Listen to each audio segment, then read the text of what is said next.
Bismillahirrahmanirrahim. Assalamualaikum warahmatullahi wabarakatuh. Waalaikumsalam warahmatullahi wabarakatuh. Alhamdulillah, assalatu wassalam ala rasulillah wa ala alihi wa sahbihi wa mawalah. Asyhadu an la ilaha illallah wahdahu la syarikalah wa asyhadu anna muhammadan abduhu wa rasuluhu la nabiyya ba'dah wa la hawla wa la quwata illa billah ba'd. Ikhwatal iman, a'azakumullah jami'an. Bapak-bapak, ibu-ibu, teman-teman semua, khusus buat teman-teman dari sahabat Wijaya dimanapun antum berada. Semoga Allah memberkahi kita di siang hari ini dan semoga kita bisa masuk surga bersama-sama semuanya. Amin ya rabbal alamin. Alhamdulillah siang ini, pagi menjelang siang ini Allah kembali pertemukan kita untuk kajian online yang kedua kalinya buat teman-teman sahabat Wijaya, di mana kita khusus pagi ini membahas salah satu esensi yang sangat krusial yang wajib kita miliki di dalam kehidupan berumah tangga, yaitu bagaimana kita menjaga rumah tangga kita dari hal-hal yang buruk yang membuat rumah tangga kita menjadi rusak. Dan pahamilah hal-hal yang buruk yang menimpa rumah tangga kita adalah indikasi bahwa ada yang hilang yang seringkali kita sepelekan dalam pernikahan atau dalam kehidupan rumah tangga. Yang hilang itu adalah yang disebut dengan al-barokah. Al-barokah dalam kehidupan manusia adalah esensi atau hal yang sangat fundamental dalam kehidupan, termasuk dalam kehidupan berumah tangga. Dan ini lebih bernilai dibandingkan mungkin sebagian kita yang kadang kalau berumah tangga hanya fokus kepada yang sering diucapkan sakinah, mawadah, dan rahmah. Bahwa sakinah, mawadah, dan rahmah adalah sebuah efek yang hanya akan terjadi jika keluarga kita mendapatkan satu hal yang seringkali kita sepelekan yang namanya al-barokah. Jadi barokah itulah lebih utama yang akan mengundang datangnya sakinah, mawaddah, dan rahmah. Sebab tidak mungkin datang sakinah dan mawaddah dan rahmah bagi rumah tangga yang tidak ada yang namanya keberkahan. Ya, ibarat kata sakinah ini, barokah ini adalah imam, sementara sakinah dan rahmah adalah makmum.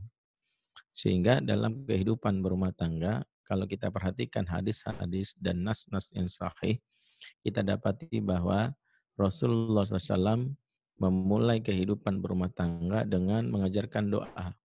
Doa yang menjadi dasar kenapa kita mencari ini dalam kehidupan. Maka diceritakan oleh salah satu sahabat yang bernama Aqil bin Abi Thalib, ketika suatu hari dia baru menikah dengan salah satu wanita dari Bani Jushaim, tiba-tiba banyak tamu dari teman-teman beliau yang mendoakan pada saat walimatul urs dengan doa yang ternyata doa ini ditolak, bahkan tidak disukai oleh sang pengantin. Jadi bukan berarti pengantin ini nolak doa, tapi dia menginginkan bagaimana doa yang sahih, doa yang benar berdasarkan petunjuk Rasul. Ini isyarat bahwa bolehnya kita meminta doa sesuai dengan panduan Rasul bagi orang-orang yang saat berdoa itu mungkin lupa esensi berumah tangga. Emang apa sih doa yang diucapkan oleh teman-temannya? Tentu bukan doa yang buruk, doanya baik. Yang didoakan adalah dengan kalimat yang populer di kalangan masyarakat Arab. Kalau ada pengantin baru, mereka mendoakan dengan kalimat birrifa iwal banin. Semoga kalian rukun dan banyak anak ya. Jadi doanya bagus kan, semoga rukun dan banyak anak ya, birrifa iwal banin gitu. Mendengar ini Aqil bin Abi Thalib memahami doa ini bukan yang diajarkan Nabi. Makanya dia langsung protes, la taf'alu dzalik. Jangan ngomong gitu. Ya. Jangan ucapan gitu, tolong diganti. Sampai kawan heran, kami harus ngomong apa? Maka kata dia, katakanlah barakallahu wa baraka alaikum, atau dalam riwayat lain sebut barakalaka wa baraka alaika wa jama'a bainakuma fi khair. Jadi inilah doa yang diajarkan Rasulullah SAW. Ini adalah sebuah isyarat dalam hadis ini betapa para sahabat memahami bukan rukun dan banyak anak yang dikejar lebih dulu, tapi barokah. Kenapa demikian? Karena kalau rukun doang, ya, tapi dalam hal ini tidak dalam hal ini rukun tanpa namanya keberkahan, maka yang terjadi adalah kita akan mendapati rukunnya itu seperti rukunnya Abu Lahab dan istrinya. Siapa yang tidak tahu tentang kerukunan yang dilakukan dan kemesraan yang dilakukan oleh Abu Lahab. Kalau boleh kita sebutkan, inilah contoh the best couple, ya. Contoh the best couple, yaitu pasangan yang rukun dan mesra, ya, sampai bikin orang lain iri. Karena selalu berduaan kemana-mana, ya. Yang belum nikah jadi ngelihat pasangan ini jadi pengen, ya. Yang udah nikah jadi pengen lagi, kan kira-kira gitu. Jadi melihat pasangan ini mereka begitu romantis, rukun. Bahkan pernah ketika baginda Nabi SAW lewat depan rumah mereka, berkata sang istri, di mana sang istri berkata ketika lewat baginda Nabi kepada suaminya Abu Lahab, dia bilang apa? Lihat saja suamiku, kalau nanti Muhammad lewat lagi depan rumah kita, akan aku lempari dia dengan kotoran unta. Ya, pokoknya lihat aja nanti. Makanya mendengar ini apa yang diucapkan oleh suami, ya, kalau kita langsung bilang, wih so sweet gitu ya.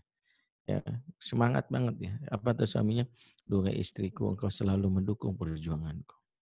Ya, dia merasa didukung dan merasa istrinya itu orang yang setia dalam suka dan duka dengannya. Sampai mengatakan mau membela suaminya untuk memusuhi Nabi Muhammad SAW. Namun lihat akhir dari rumah tangga mereka yang rukun ini, saya sulana runzatal lahab wa mra'atuhu hammalatal hatab. Kami lemparkan Abu Lahab ke neraka, demikian juga istrinya sang pembawa kayu bakar. Jadi kita dapati akhir dari cinta mereka ujung-ujungnya neraka, dan itulah yang kita tidak inginkan. Rukun di dunia tapi tersiksa di neraka, itu yang kita inginkan. Makanya kenapa Rasul tidak mengatakan rukun, tapi yang disebut berkah. Ya berkah dulu. Sebab sekiranya pun ada konflik itu biasa saja. Dalam kehidupan rumah tangga rukun konflik adalah keniscayaan. Resikonya nikah dengan banyak dengan perbedaan kelamin, perbedaan karakter, pastinya konflik. Bahkan sebaik-baiknya rumah tangga adalah rumah tangga Nabi. Kita tahu rumah tangga Nabi itu tidak bisa lepas dari konflik sebagai sebuah isyarat bahwa manajemen konflik dalam Islam itu ada. Bahkan Nabi mengajarkan bagaimana mengatasi itu. Jadi kalau ada konflik biasa aja, ya resiko nikah pasti konflik. Makanya bersyukurlah jomblo, ya jomblo kan nggak pernah konflik sama pasangan, ya yang ada konflik batin kan gitu. Nah tapi kalau kita lihat dalam hal ini konflik adalah sesuatu yang biasa, ya. Makanya kenapa kalau kita perhatikan ketika konflik dibarengi dengan keberkahan, ujung-ujungnya makin diikat perasaan mereka sebagaimana perasaan yang ditumbuhkan oleh Allah. Itulah yang dialami oleh Nabi SAW ketika konflik dengan Ummul Mukminin Aisyah sebab munculnya fitnah. Fitnah yang diucapkan oleh orang-orang kafir dan orang munafik yang menghembuskan kisah-kisah palsu, ya prasangka fitnah yang disebut hadithul ifki, yang disebutkan bagaimana Aisyah berselingkuh dengan sahabat Sofwan bin Mu'attal, dan kita ya menjauhkan ini dari prasangka, ya. Dan kalau kita lihat ini adalah hal yang diumbuskan orang kafir. Tapi apa yang terjadi setelah Allah akhirnya memberikan ayat pensucian tazkiyah kepada Aisyah, apa yang terjadi? Alhamdulillah yang terjadi akhirnya hubungan mereka semakin harmonis, semakin mesra. Itulah kenapa rumah tangga itu sejatinya adalah akan mengalami yang namanya konflik. Yang kedua adalah yang namanya rumah tangga itu ya bukan wal banin, ya birifai wal banin, bukanlah banyak anak. Ya, kalau anak maaf sekali tidak berkah, maka anak itu akan jadi penyebab musibah atau penyebab stroke pertama orang tua. Ada ortu yang anaknya banyak tapi akhirnya jantungan, masuk rumah sakit dan stroke. Kenapa? Karena laporan dari tetangga tentang anaknya bikin sesak dada. Anak pertama habis misalnya ya mukul anak orang, anak kedua hamil sama anak tetangga, anak tiga kena narkoba, anak keempat ya di DO dari sekolah. Deg-degan terus ya. Anak yang tidak berkah membuat akhirnya kita hidupnya dalam keadaan ya tertekan batinnya. Maka inilah kenapa diluruskanlah dalam hadis ini yang kita cari itu adalah keberkahan. Sehingga kalaupun tidak ada anak karena ujian setiap pengantin berbeda, yang penting berkah. Rasulullah misalnya tidak mendapatkan anak dari istri-istri yang lain kecuali dari Khadijah dan Maria Al-Qibtiyah, dari Hafsah, dari Aisyah, dari Saudah, dari Maimunah, dari Habibah atau apa, dari apa Zainab, tidak ada. Ada Zainab binti Huzaimah, Zainab binti Hashim, tidak ada.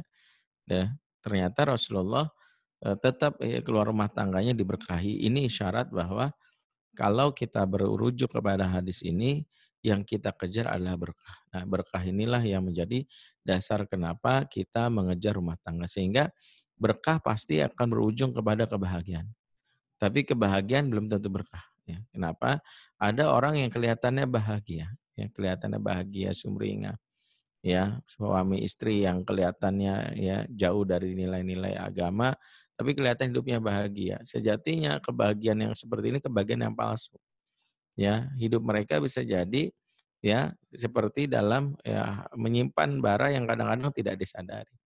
Ya, makanya Allah Subhanahu wa taala ketika melihat sebagian kaum muslimin terkesima dengan kompaknya dan kemesraan Yahudi pada saat memerangi mereka di zaman Rasul, ya Allah singkap salah satu tabir, salah satu karakter Yahudi dari surat Hasyr ayat 14, di mana Allah menyebutkan ya bagaimana Yahudi itu Allah katakan ba'suhum bainahum syadid. Jadi sebab ada muncul prasangka di kalangan kaum muslimin saat itu, wih orang Yahudi kompaknya rukun-rukun gak kayak kita nih sering bertengkar berpecah belah.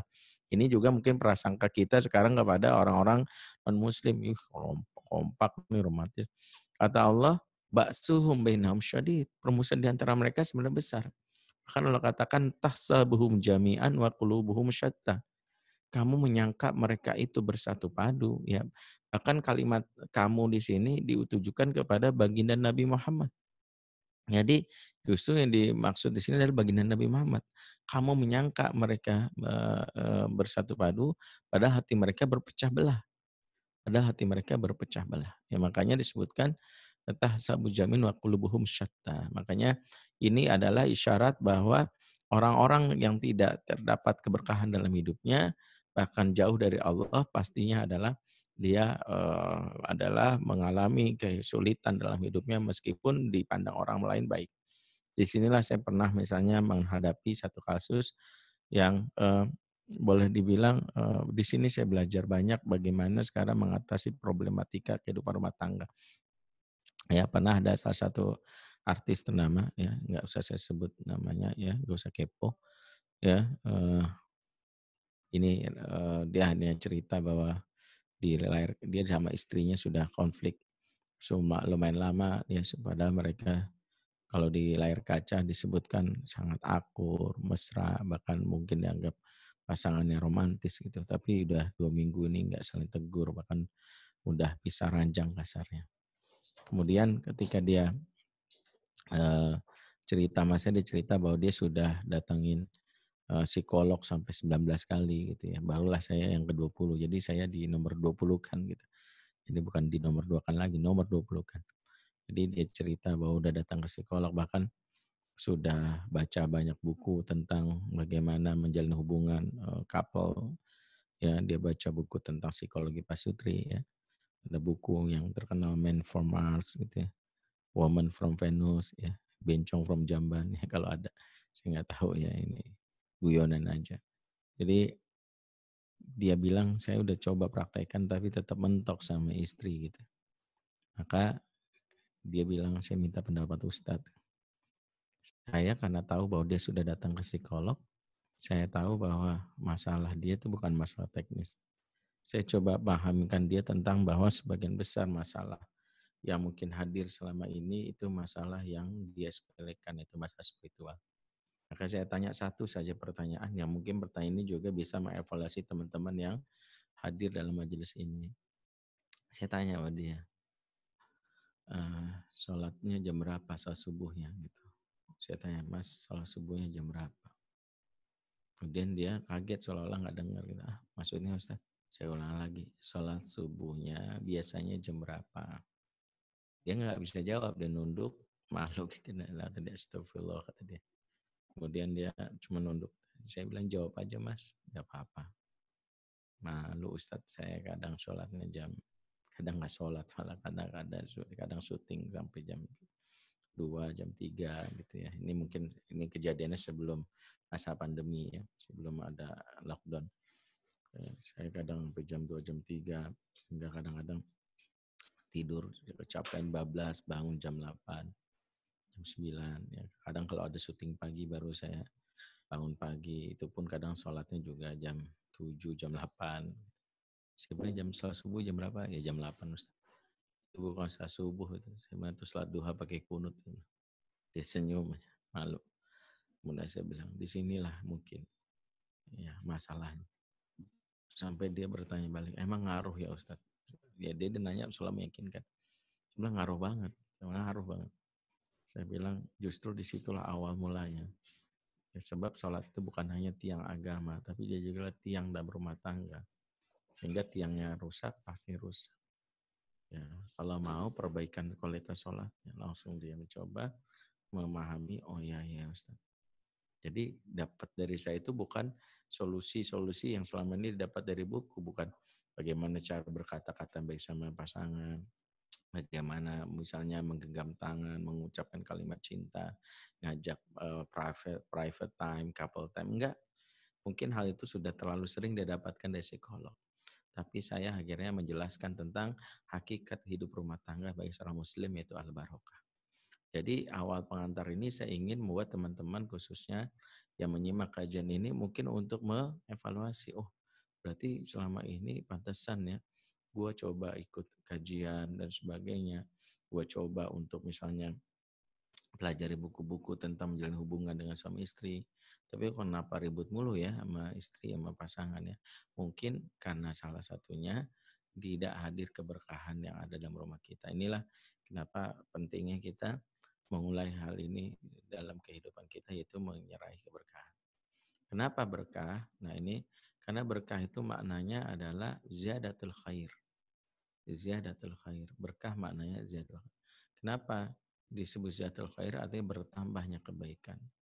Ketika rumah itu diguyur dengan berkahan, maka kebaikan itu bertambah, dan kalau kebaikan bertambah, konsekuensinya adalah keburukan yang ada dalam rumah tersebut akan terusir. Inilah logika sederhana yang disebutkan dalam surat Hud ayat 114, innal hasanat yudhibna syai'at. Sesungguhnya kebaikan yang banyak akan mengusir keburukan. Coba perhatikan kalau gelas ini ya, ternyata isinya air yang keruh ya, airnya keruh, dan ternyata ya airnya ini diisi misalnya dengan air putih yang banyak. Air yang putih yang banyak ini kemudian akan memeluberkan air yang tadinya warnanya kuning itu lama-lama akhirnya menjadi jernih. Kira-kira seperti itulah logikanya dalam kita menghadapi situasi yang rumah sering ada masalah. Maka seperti itulah yang kita lakukan, mengusir keburukan dengan mendatangkan keberkahan. Sehingga rumah yang tidak ada keberkahan itulah awal musibah. Karena keberkahan kalau kita filosofikan itu seperti rumah yang tumbuh tanaman-tanaman kebaikan yang bermanfaat.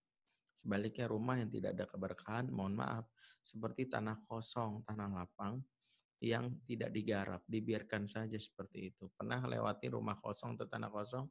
Apa yang terjadi kalau diabaikan? Muncullah rumput ilalang. Muncullah yang namanya ya semak belukar. Tuh rumput ilalang semak belukar ini hakikatnya nggak ada masalah.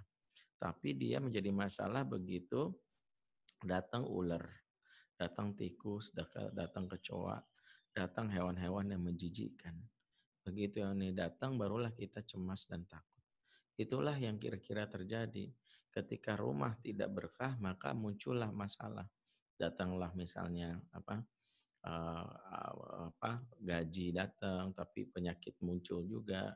Mungkin uang bertambah, tapi kok istri ya nih marah-marah mulu, anak sulit diatur.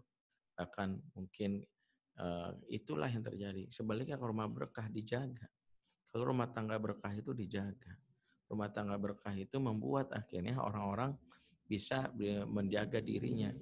Bahkan mohon maaf ada ibu-ibu yang curhat misalnya, Ustadz, saya takut bang suami saya berpindah ke lain hati. Sekarang kan banyak pelakor, ya banyak pelakor-pelakor yang kadang menggoda suami kita. Dalam hal ini memang banyak pembahasan tentang menjaga suami dari pelakor, tapi yang penjagaan paling penting adalah memulai dengan keberkahan. Dan itu sering saya ingatkan, pelakor tidak akan masuk ke rumah tangga yang berkah karena penjaganya itu langsung Allah Subhanahu wa taala. Ya, misalnya suami kita suami yang mempesona, ganteng ya, yang diminati banyak perempuan. Istri cemas. Kalau cemasnya ini hanya membuat dia hanya mengupgrade dirinya supaya nampak lebih cantik, nampak lebih menarik, seksi, itu hanya sesaat. Tapi dia tidak minta penjagaan lewat keberkahan dalam rumah. Kalau berkah yang dijaga langsung malaikat. Ada wanita ingin menggodanya. Mas, misalnya gitu.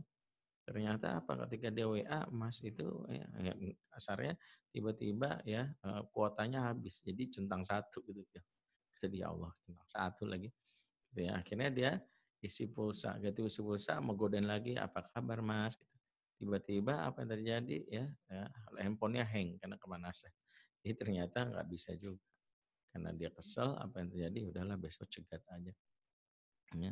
Ketika dia besok misalnya mau cegat dan sebagainya, dia ingin bagaimana menggoda dia, besok udah lewat, aku sengaja lewat dia menggodanya.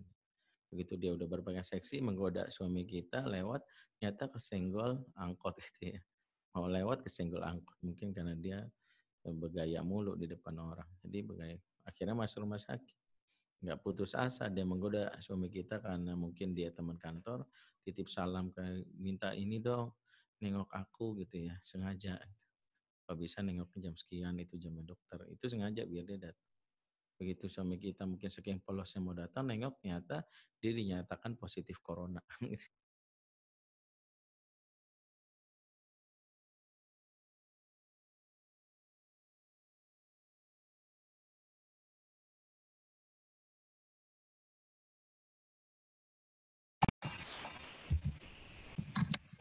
Masuk ya sekarang. Oke, ya.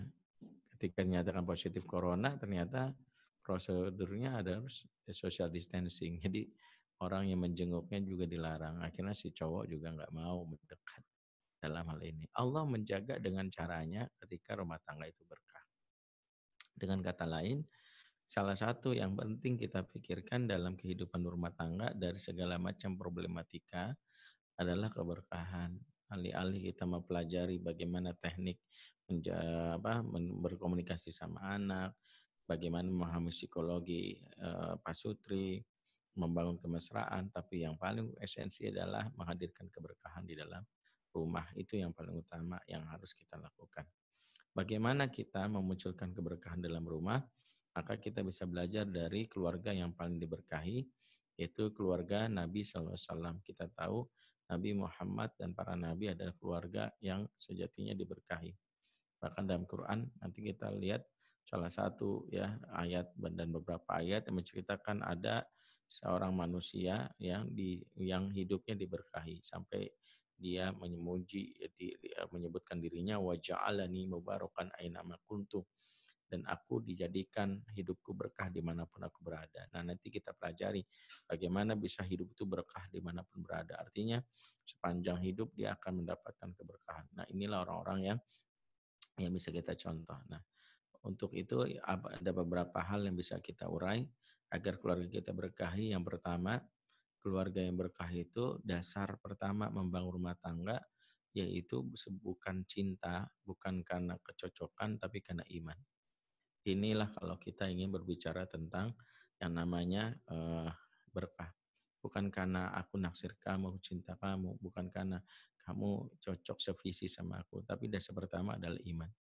Itulah yang mengundang keberkahan, dan Allah berfirman dalam surah Al-A'raf 96, "Wa anna ahlal qura amanu wa taqaw la fatahna 'alaihim barakatim minas sama'i wal ard walakin kadzabu fa akhadna bima kanu yaksibun." Sekiranya penduduk negeri-negeri ini beriman dan bertakwa, pastilah kami akan melimpahkan kepada mereka berkah dari langit dan bumi. Dasar sebuah negeri ya dalam hal ini secara luas seperti Indonesia ini bisa mendapatkan keberkahan yaitu dimulai dari dasarnya iman dan takwa. Demikian juga keluarga.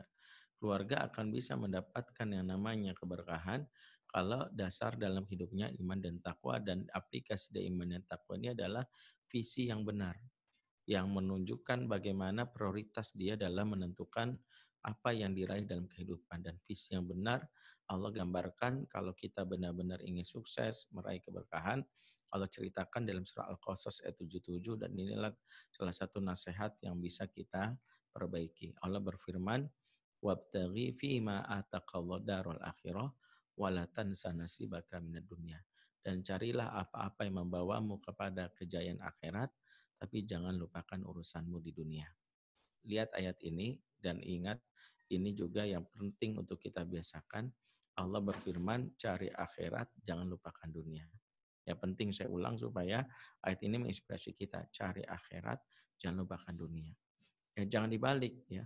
Sebagian kita akan membalikkan dengan kalimat cari dunia ya nak, jangan lupakan akhirat. Kan sering tuh kita dengar ada ibu-ibu atau bapak yang menasihati anaknya dengan kalimat, nah cari dunia ya, tapi jangan lupakan akhirat. Padahal ayatnya mengatakan cari akhirat, jangan lupakan dunia. Dan inilah salah satu hal yang mendasar yang harus kita luruskan dalam kehidupan berumah tangga.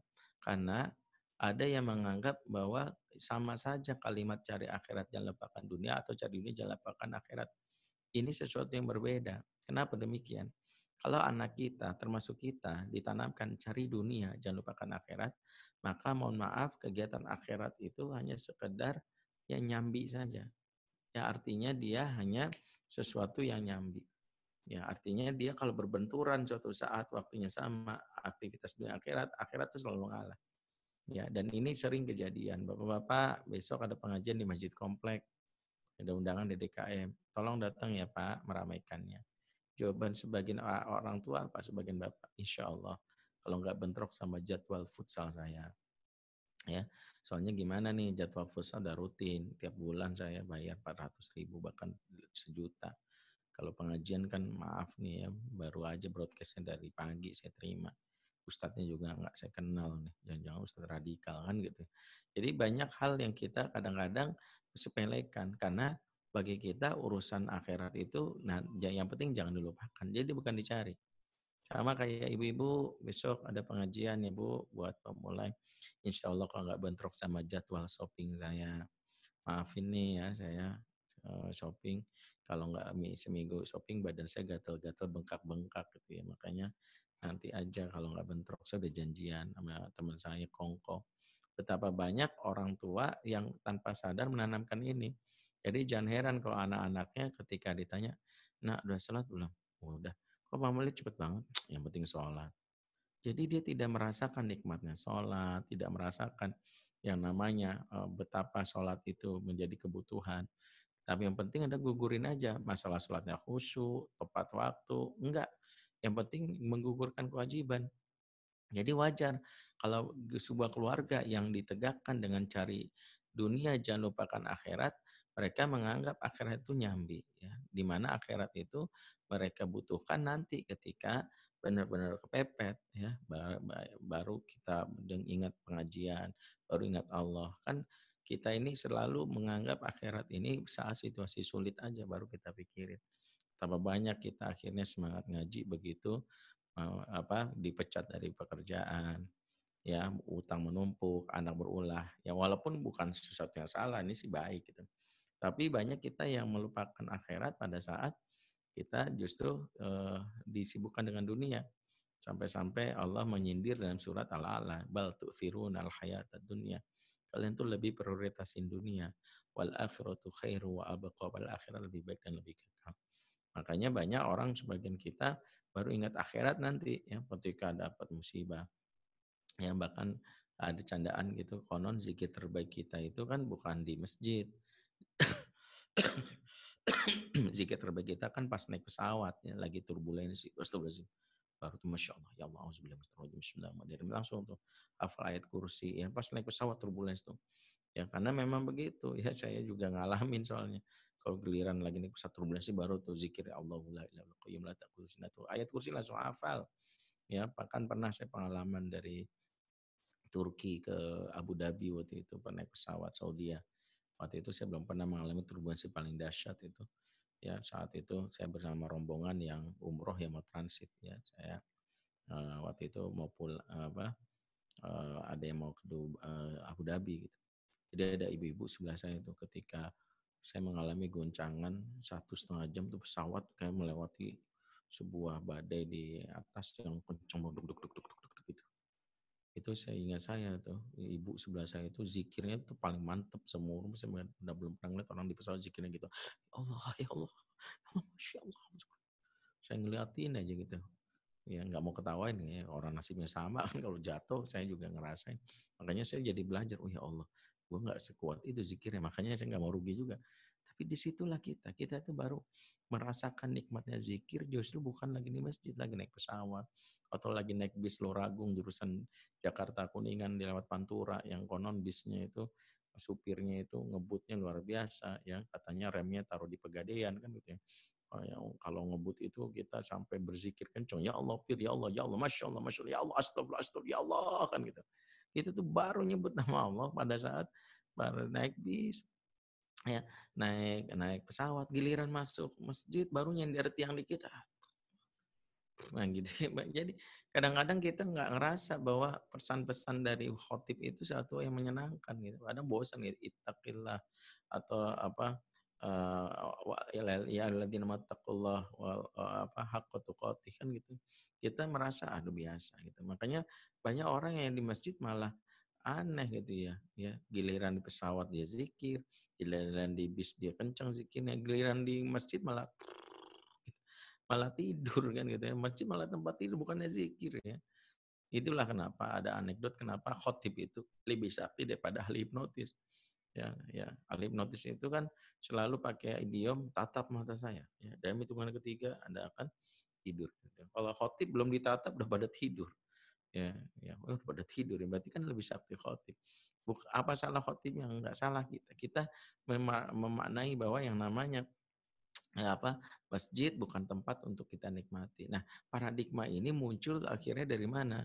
Dari yang namanya tabiat kita yang selama ini karena menganggap remeh urusan akhirat. Nah, coba cek rumah kita, anak-anak kita jangan bisa jadi seperti itu.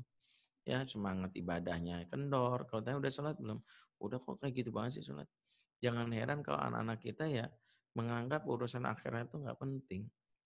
Nggak begitu penting.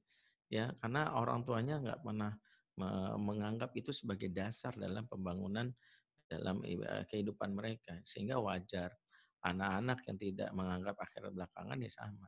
Ya, kita ini sampai anak udah gede selalu pertanyaannya nggak pernah berubah. Ya, pertanyaannya udah sholat belum? Saya tuh sampai nantang ya. Ya, siapa yang bisa jawab? Tapi ini hadiahnya. Yang bisa jawab dapat hadiah buku saya Fatherman. Ya, langsung ya kirim. Gimana cara jawabnya? Ini nggak ada yang ini ya. Ini maksudnya kalau Ustaz ada yang bisa jawabnya jawab, lewat chat aja Ustaz. oleh jawab chat gitu ya. Ya. Ya kalau ada yang bisa jawab ya lewat chat Nanti nanti paling saya atas kasih. yang menang paling baik gitu. Iya, ya. Ya. Pertanyaannya simpel. Ya. Adakah yang bisa menyebutkan hadis atau riwayat sahabat bertanya kepada anaknya pertanyaan begini? Kalau terjemahan gini, udah sholat belum? Atau bahasa Arabnya hal sholaita, kamu udah sholat belum? Kalau ada yang bisa menyebutkan hadisnya dan saya cek itu benar ada, saya kasih hadiah. Ya, saya kasih hadiah. Kalau ada. Ternyata ya saya sudah mencari hadis, banyak hadis. Saya belum pernah nemuin ada sahabat atau seorang ya Rasulullah mengatakan kepada anaknya atau anak kecil udah sholat belum? Ternyata nggak ada. Ternyata nggak ada. Para sahabat itu khusus sholat nggak pernah tanya udah sholat belum? Nggak ada. Sepengetahuan saya nggak ada. Nggak pernah anak kecil tanya udah sholat belum. Pertanyaannya, kita ini kadang sama anak kita itu udah SMP, SMA masih nanya, nah udah sholat belum? Sementara Rasul tuh nggak pernah nanya, udah sholat belum? Rasul tuh nggak nanya, kan heran ya. Kenapa sih Rasul dan sahabat kalau sama anaknya nggak pernah nanya udah sholat belum? Karena kalau anak-anak di zaman dulu ditanya, udah sholat apa belum? Mereka akan tersinggung. Mereka akan protes. Loh, jangankan sholat.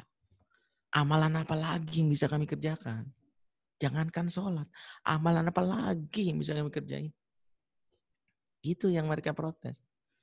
Kecil kalau mereka itu pertanyaannya ke Rasul tuh dan sahabat gini, ayul amal afdol ya Rasulullah. Amalan apa yang paling utama Rasul? Amalan apa yang paling utama? Jadi mereka itu nanya yang paling utama. Jadi ketika ada hadis, kan kita tahu kisahnya, Rasul mengatakan ayul afdalul amal jihad fisabilillah. Amalan paling utama adalah berjihad jalan Allah. Itu sahabat-sahabat cilik langsung ambil senjata. Ada sahabat namanya Zaid bin Sabit ambil senjata bapaknya yang panjang pedang lebih panjang daripada badannya. Ditolak sama Rasul.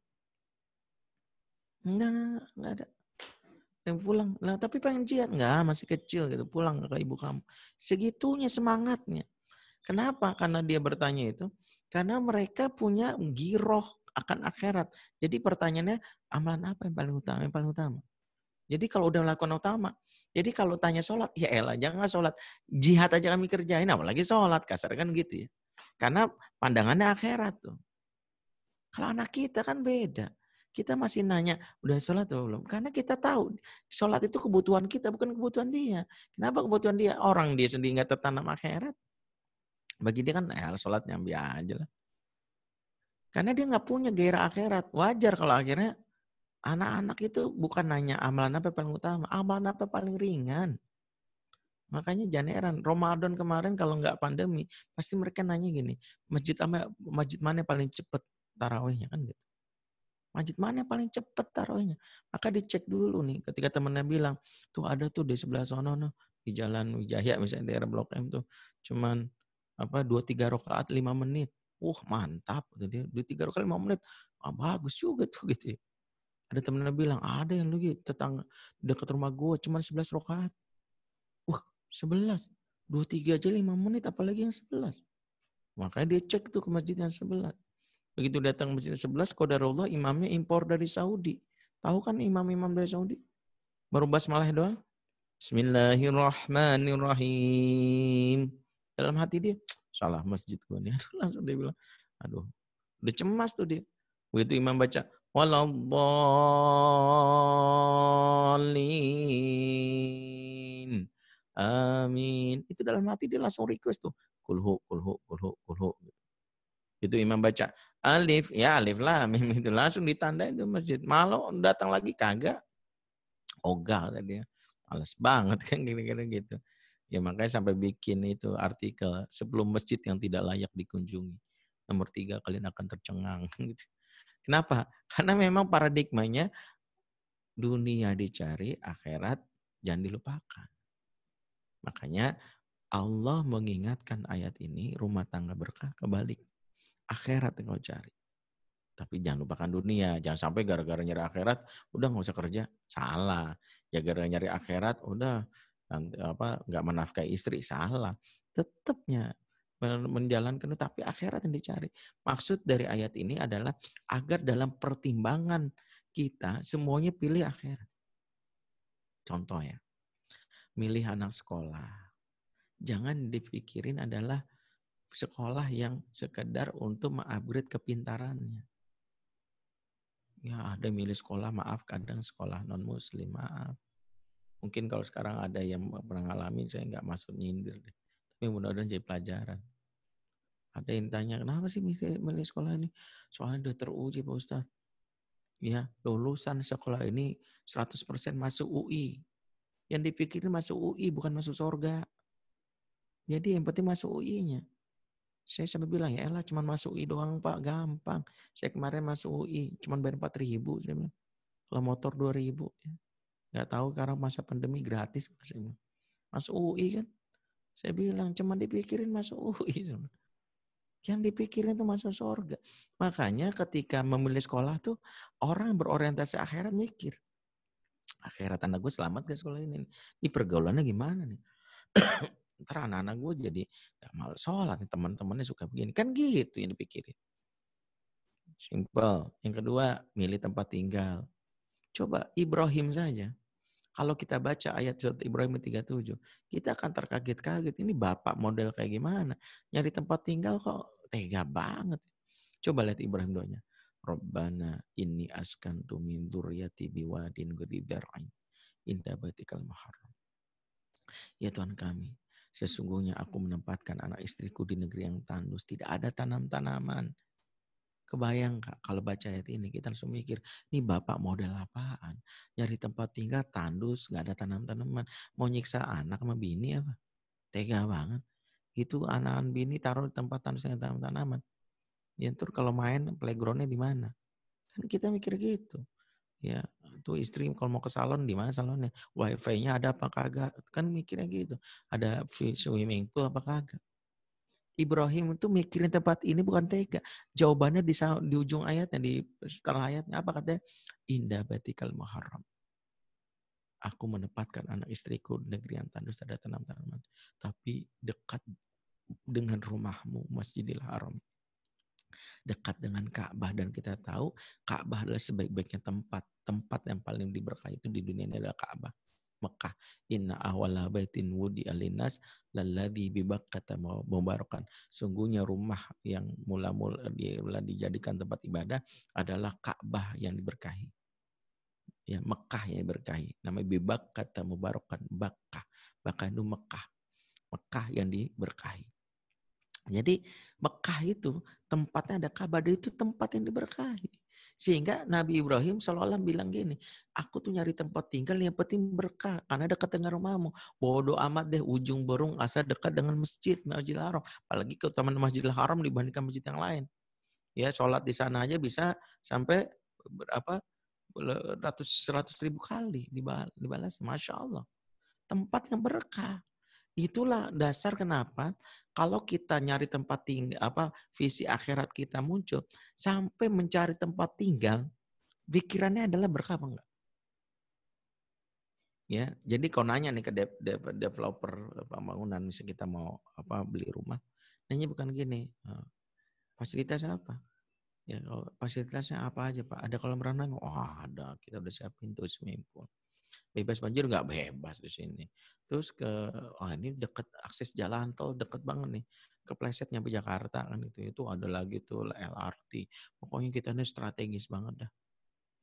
Nah, pertanyaan esensinya bukan di situ. Maaf nih Pak, masjidnya ada nggak? Terus dia bilang apa? Ya kita akan bangun masjid insya Allah 30 tahun lagi Pak. Ya, keburu mati saya, anak saya udah keburu gede. Nah, cari yang lain dah. Nah, ini mendingan yang lain. Kalau kita mikirnya orientasinya akhirat. Tapi kalau orientasi dunia kita udah terkesima. Udah Pak, beli Pak, kata istri. Ini mumpung Pak, strategis, ekonomis. Ya Allah deket mall. Ya Allah mikirin deket mallnya, bukan deket masjidnya. Tuh anak gimana bisa jadi hamba yang soleh. Maaf nih saya harus ngomong belak-belakan. Karena sebagian besar rumah tangga banyak yang pertakanya bermula dari salah milih lokasi. Ini bukan karena feng shui-nya, nggak berkah saya bilang. Ya, jadi kalau ada orang yang sampai milih lokasinya, anaknya bandel itu, saya bilang salah lokasi milih tempat tinggal. Wajar. Makanya pindah. Saya bilang. Ini kejadian benar. Ada salah satu mantan calon wali kota. Saya nyebutnya mantan calon wali kota. Jadi dia mau bertarung di sebuah daerah sebagai wali kota. Ya, dan dia cukup famous di daerah tersebut, tapi gagal. Ya. Jadi dia nelpon saya. Ya, sekarang udah jadi politisi handal. Ya, dia bilang ini, Ustaz, saya pengen konsultasi anak saya nih. Dia umurnya nggak jauh dari saya. Anaknya waktu itu masih umur kelas 5 SD yang pertama. Ini anak saya ngamuk-ngamuk mulu. Ya bener deh, saya nanganin gimana. Susah banget deh. Nasihatin gitu ya. Kalau seorang maghrib itu sengaja nyetel. Orang sholat maghrib dia menyetel lagunya Kobe Junior tuh yang bidadari jatuh dari angkot apa dari gitu ya. Kayak gitu. Ustadz mungkin bisa cari tahu apa masalahnya ya. Akhirnya saya datang ke rumahnya. Rumahnya ya di jauh dari Jakarta ya, di daerah Banten. Jadi saya ke rumahnya nyetir sendiri ya, berliku-liku lewatin sebuah mall besar sampai akhirnya dapat di sebuah perumahan elit di daerah sana. Ternyata masuk rumahnya tuh pakai banyak prosedurnya lah, ngasih KTP gitu ya. Dan begitu sampai rumahnya azan maghrib berkumandang di radio yang saya setel. Saya pikir nanggung nih, maghrib kan. Saya telepon dia, Pak, saya udah di depan rumah Bapak nih. Jadi ya, saya mau sholat dulu cari masjid. Ya, kemudian dia bilang, di sini aja Ustaz, masjid jauh. Maksudnya, iya jemaah jauh. Saya biasa sholat di rumah aja. Soalnya kalau masjid jauh muter-muter. Waduh, saya udah gak biasa sholat di rumah, Pak. Saya biasa di masjid. Ya, kecuali kalau masa pandemi ini ya. Akhirnya ya udah saya keluar tuh. Ternyata benar diomongin. Masjidnya itu melewatin mall ya.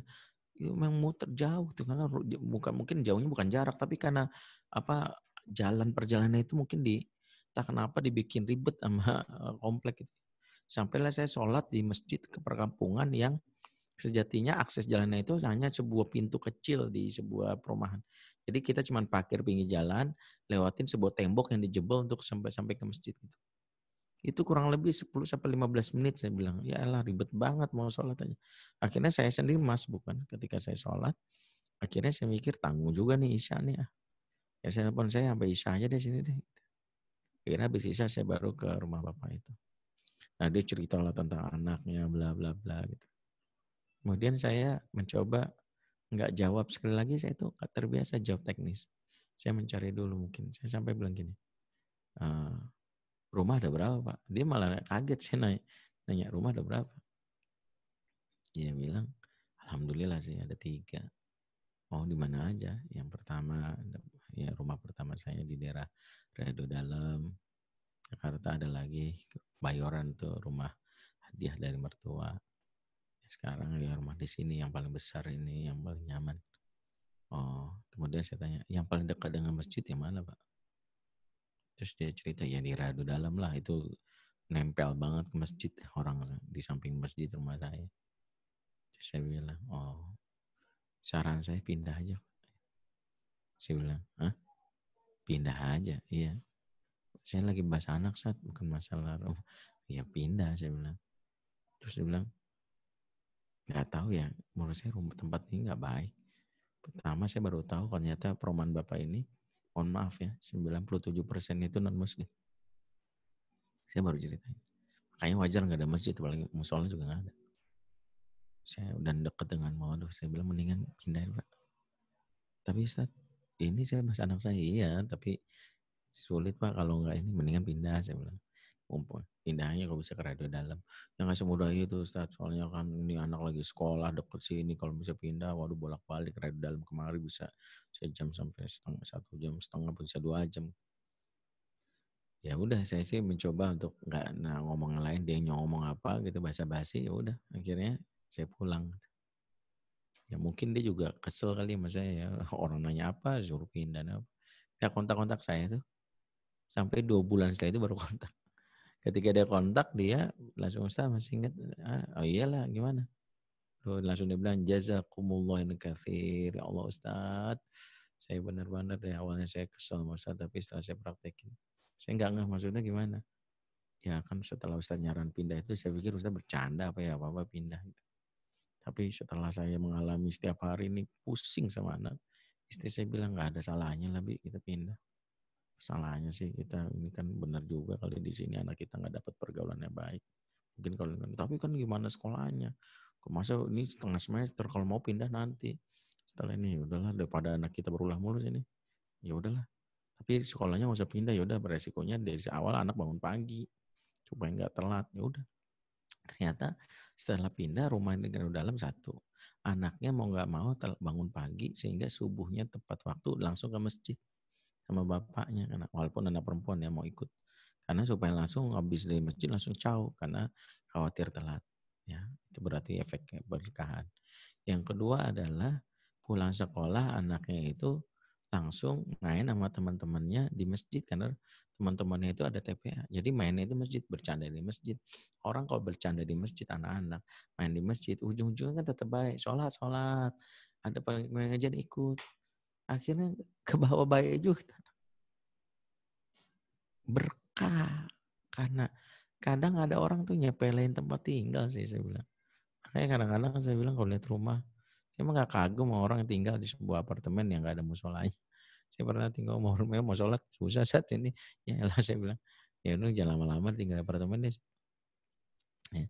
Kalau saya mah pengen tinggal yang dekat dengan komunitas. Nah ini prinsip dasar kenapa dalam hidup itu yang dicari berkah. Sehingga pengambilan keputusan gitu. Nyari kerja juga gitu.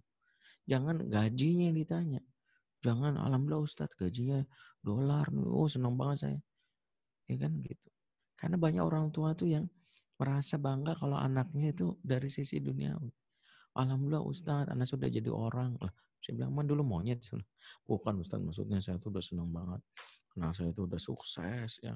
Dia umur udah mandiri lah, umur 19 tahun udah lulus kuliah kuliahnya 22 tahun.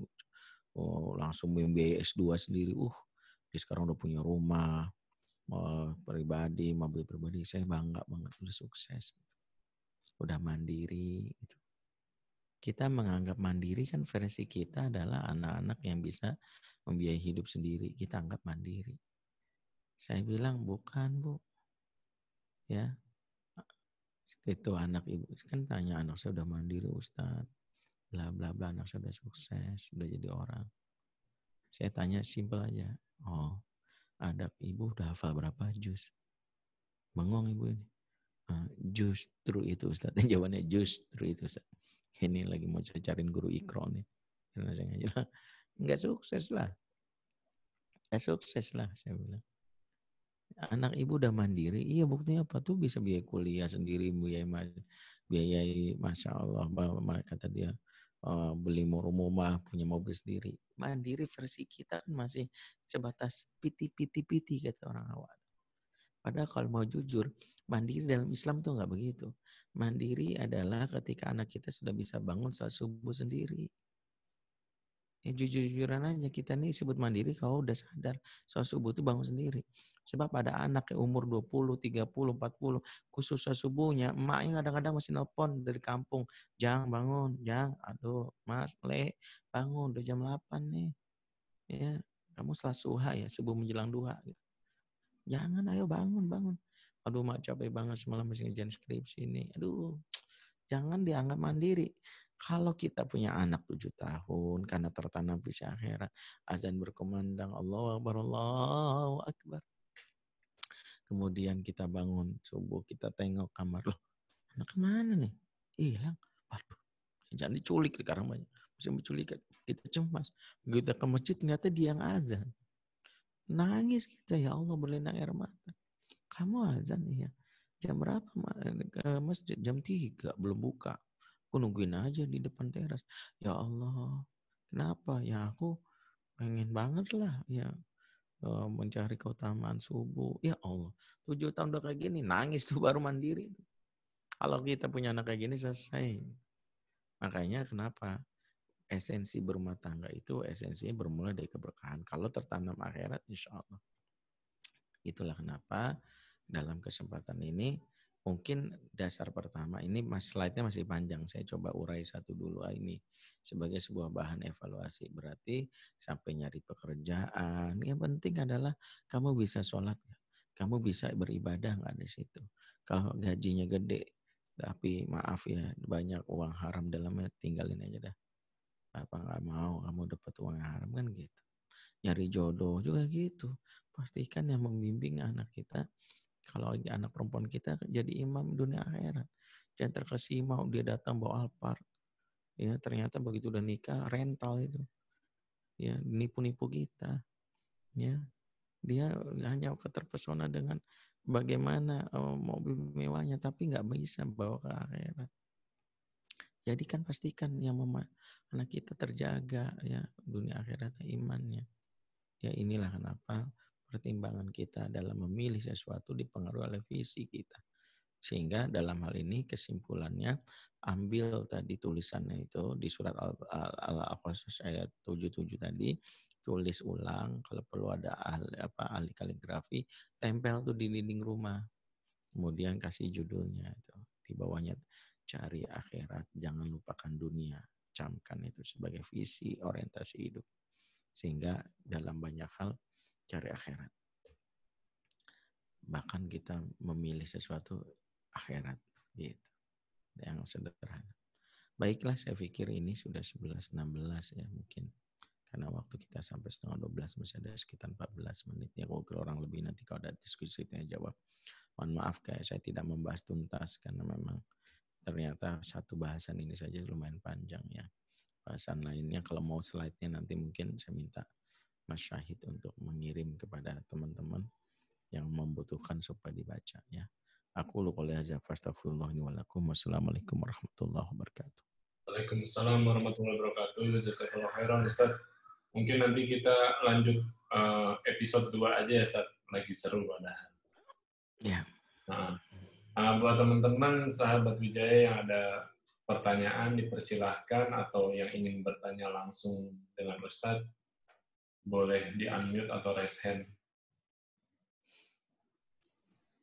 Mbak Rini Puji Astuti ya, dipersilakan bertanya. Bismillahirrahmanirrahim. Suara saya terdengar, Ustadz? Ya, terdengar, Mbak. Dengar. Ya. Assalamualaikum warahmatullahi wabarakatuh. Waalaikumsalam warahmatullahi wabarakatuh. Saya mau bertanya, Ustadz, izin bertanya. Iya. Sebenarnya ini masalahnya masalah saudara saya, Ustadz. Iya. Masalah saudara saya yang intinya kakak saya, dia itu apa ya Ustadz ya? Kebetulan kakak saya laki-laki gitu. Dia memiliki masalah keluarga. Kalau saya sih melihatnya dulu masalahnya kecil-kecil, terus karena mungkin tidak diselesaikan, akhir masalahnya itu jadi besar gitu. Cuma karena kakak yang otomatis kita punya hubungan emosional, saya pengen membantu, tapi saya mau bingung mau bantunya itu seperti apa gitu. Karena saya melihat ini sudah sangat rumit gitu, Ustadz. Yeah. Kalau saya mengambil kesimpulan dari masalah ini gitu, karena hadirnya orang ketiga seperti itu, akhirnya kakak saya itu sudah sudah cuek banget sama anak dan istrinya seperti itu, Ustadz. Yeah. Nah, kalau seperti itu sebagai orang ya saudara, orang di luar lah ya gitu. Apa sih Ustadz yang bisa saya lakukan seperti itu? Yeah. Syukron Ustadz. Pertama, Assalamualaikum. Assalamualaikum.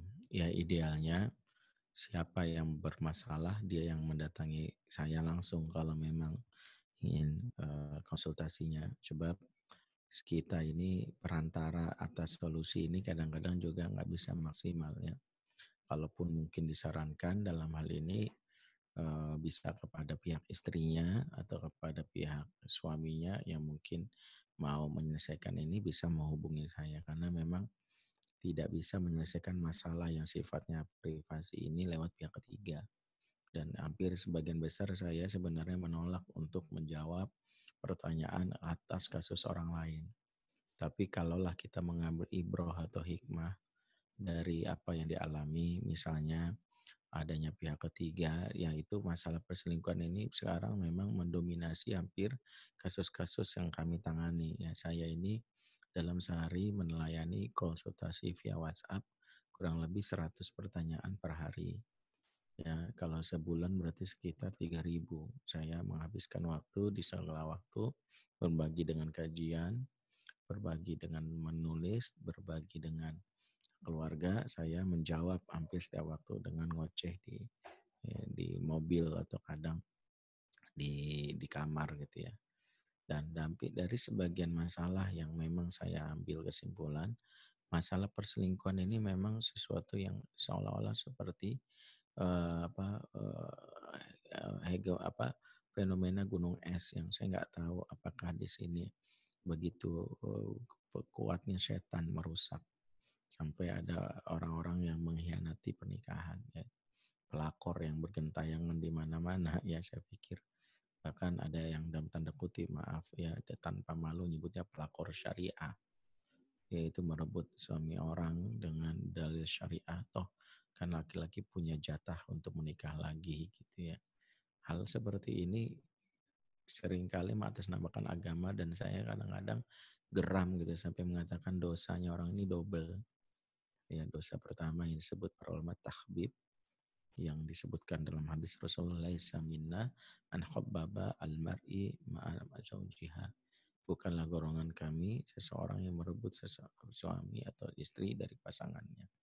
Jadi Rasulullah murka sampai hadis tentang masalah tahbib ini yang kita kenal sebagai pelakor, dan bukannya pelakor, ada pebinor namanya, berebut bini orang yang mungkin juga seringkali tidak disadari.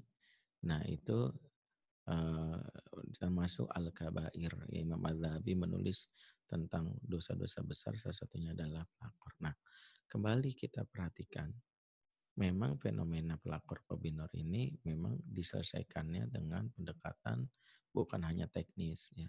Dalam hal ini sang istri yang merasa dirugikan mungkin bisa menghubungi saya, nanti bisa minta nomor WA saya ke Mas Syahid atau yang tahu nanti akan saya bantu kalau memang ingin menyelesaikan ini dari sudut pandang spiritual dan sudut pandang psikologis. Tapi yang kedua adalah fenomena suami yang abai dengan anak dan istri karena pihak ketiga, itu fenomena yang digambarkan dalam Al-Quran. Ya, Allah berfirman misalnya di ayat surat Ali Imran ayat 14, Zuyyina lin-nasi hubbush syahawati minan nisa'i wal banin wal qanatiri muqantarati minadh-dhahabi wal fiddah, dan seterusnya, ayatnya lumayan panjang. Kami hiasi manusia ketertarikan kepada lawan jenis alias perempuan, disebut an-nisa. Kemudian kepada anak-anak, kepada harta emas perak ya. Kata para ulama, disebutnya wanita pertama kali sebagai fitnah syahwat karena memiliki dampak yang besar. Sampai Imam Qurtubi menyebutkan fitnah wanita itu ada dua. Sehingga laki-laki kalau kena fitnah perempuan akan mengalami dua fenomena ini. Yang pertama, dan ini nasihat buat laki-laki yang ikut kajian ini, supaya jangan main-main dengan fitnah perempuan. Saya sebagai ustadz pun menyadari bahwa tidak mungkin juga ya bukan tidak membuka kemungkinan bahwa ustadz pun bisa jadi terpleset. Makanya mohon maaf, saya sendiri agak tegas dalam urusan yang terkait dengan interaksi dengan lawan jenis. Maaf, misalnya saya punya kode etik, kalau WA ke saya curhat buat para ibu-ibu, saya tidak melayani WA yang perempuan memasang foto selfie-nya di foto profilnya. Ya kenapa? Karena kalau cakep merusak niat, kalau jelek merusak mata, kan gitu abis. Jadi saya nggak mau gitu. Jadi saya nggak akan layanin. Jadi kalau ada yang ngerasa saya udah WA kau nggak pernah ditanggapin, saya paling males orang yang masang foto profilnya dengan foto selfie. Jadi saya nggak mau. Ya, karena bukan berarti saya sok ganteng atau apa ya. Saya tahu diri, saya laki-laki lemah. Nah, kembali dalam ayat tadi diceritakan bahwa laki-laki kalau udah kena fitnah perempuan dampaknya dua.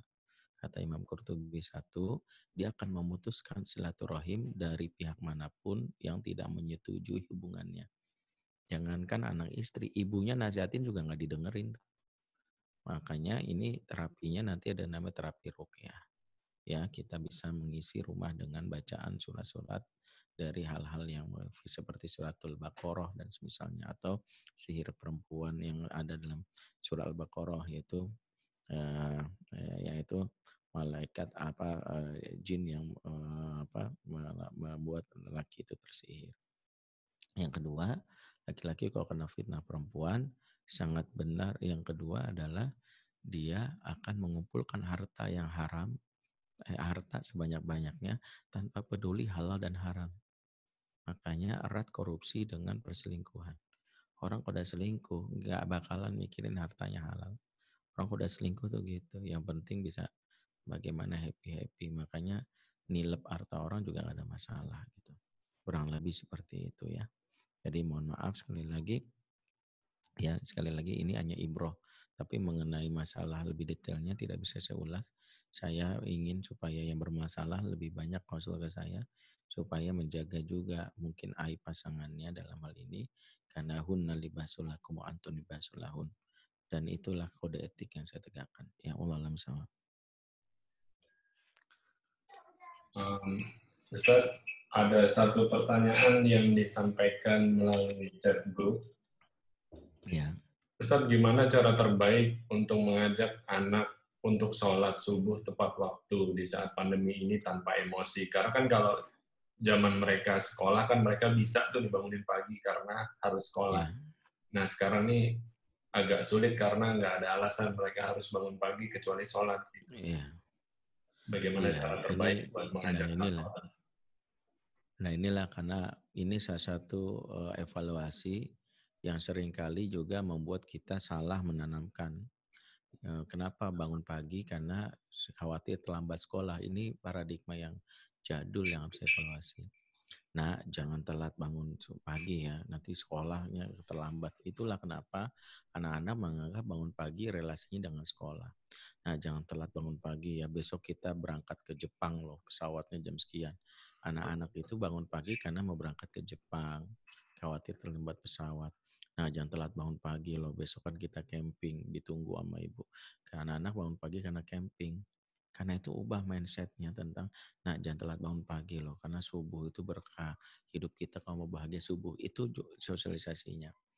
Makanya ini juga menjadi nasihat buat kita. Jangan membuat idiom-idiom yang membuat anak menyepelekan akhirat.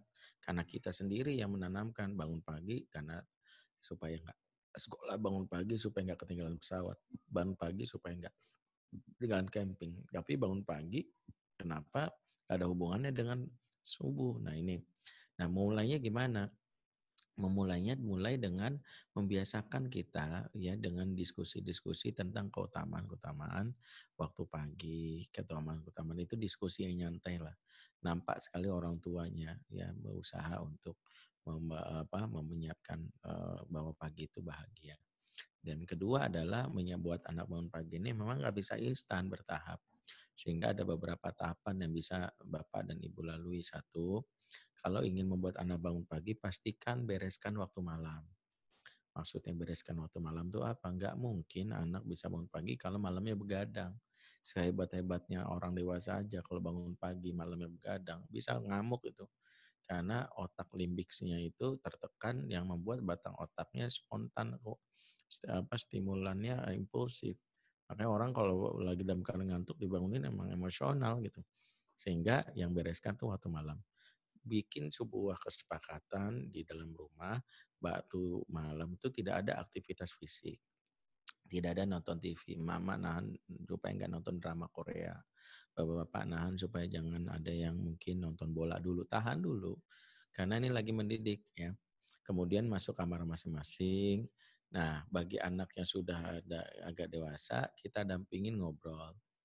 Jelaskan ke teman pagi dan bikin kesepakatan. Kesepakatan pertama, nah besok bangunnya jam berapa?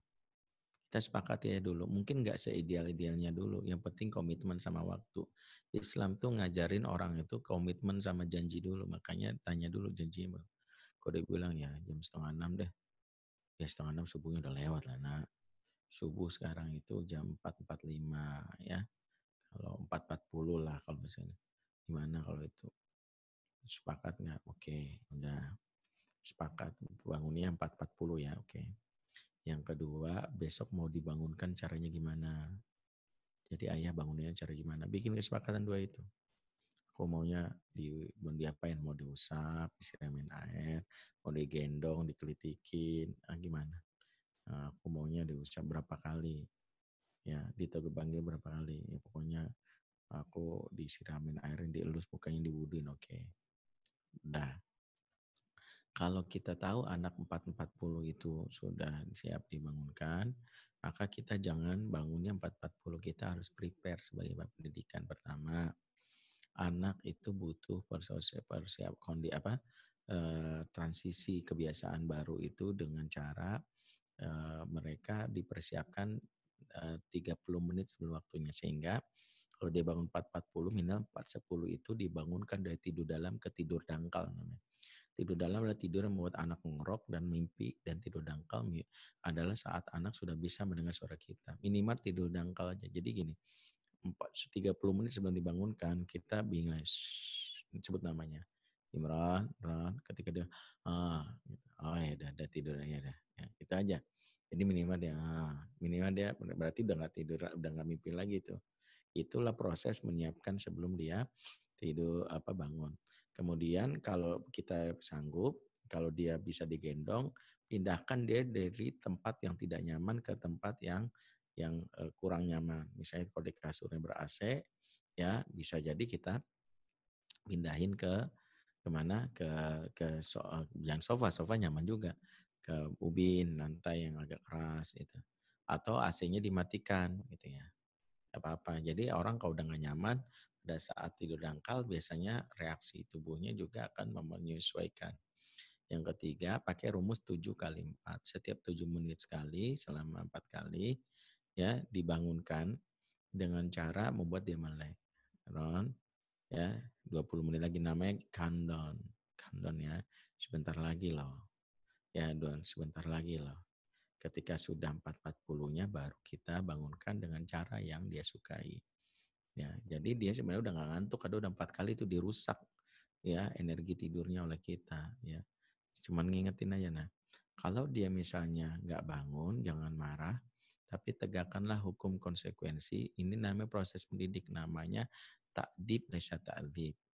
Mendidik bukan mengazab. Jadi ya sudah, kita udah bangunkan sesuai dengan ininya, ya udah sabar. Kemudian ketika dia sudah bangun pagi dan dia telat, baru kita ajak ngobrol. Nah, semalam kesepakatannya apa? Kesepakatannya kayak bangunnya jam berapa? 4.40. Hari ini kamu bangun jam berapa? 5.30. Oke. Kesepakatan kedua, dibangunkannya caranya gimana? Diusap. Apa-apa udah bangunin cara diusap, diusapin air, udah. Oke. Terus kenapa nggak bangun? Ya aku gini. Oke.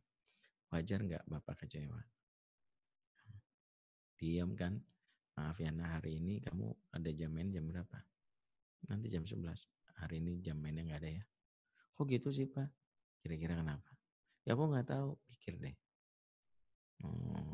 Aku ini ya, Bapak kecewa. Kalau kamu kan aku nggak sholat subuh, bukan nggak sholat subuhnya. Bukan karena nggak sholat di masjidnya.